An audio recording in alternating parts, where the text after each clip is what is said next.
Dobrý deň, moje meno je Jakub Petráš a dnes vám ukážem tretie inštruktážne video systému Inside Out, ako upraviť tréning.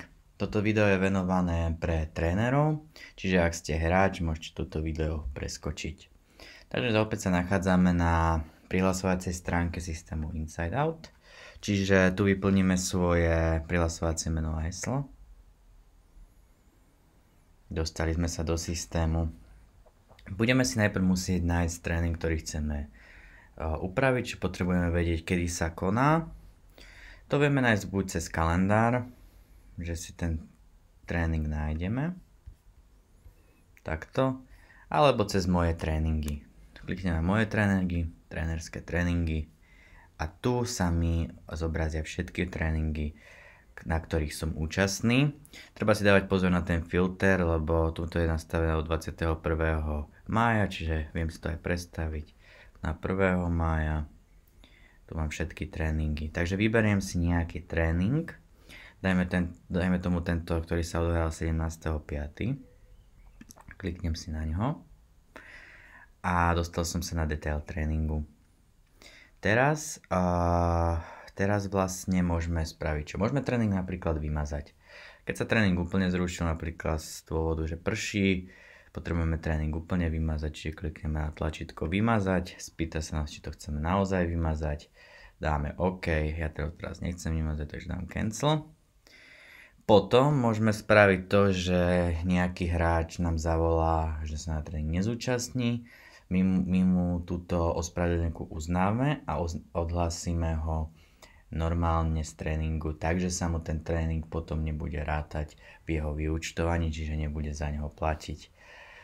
Odhlásiť hráča z tréningu vieme teda jednoducho, a to pri jeho mene kliknutím na odhlásiť účastníka z tréningu. Dáme OK.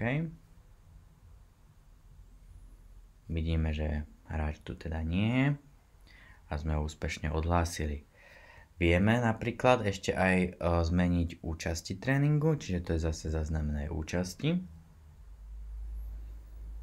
A zistíme, že napríklad ten Mária Šarapová na tréningu nebola, čiže odklikneme jej účasť a dáme uložiť. Vidíme, že už napíše nezúčastnený. Rozdiel medzi odhlásiť a zaznamenať aj účasti a dať stav nezúčastnený je v tom, že Mária Šarapová, ktorá má stav účasti nezúčastnený, bude za tréning platiť tak, ako keby tam bola. Ten hráč, ktorého som vymazal predtým, za tréning nebude platiť, nebude ho mať vôbec v svojom vyúčtovaní. Táto účasť je teda hlavne preto, aby sme si vedela sa robiť štatistika hráčov, plus aby rodičia vedeli, na ktorý tréning ich dané dieťa aj v skutočnosti prišlo. Keď potrebujeme zmeniť niečo ďalšie, napríklad čas, tak idem do úpravy tréning a tu viem zmeniť teda všetky ostatné údaje o tréningu. Čiže viem napríklad zmeniť čas.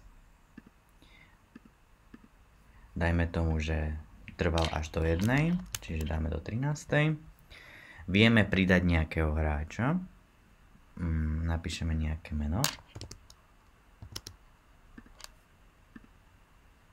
Pridať.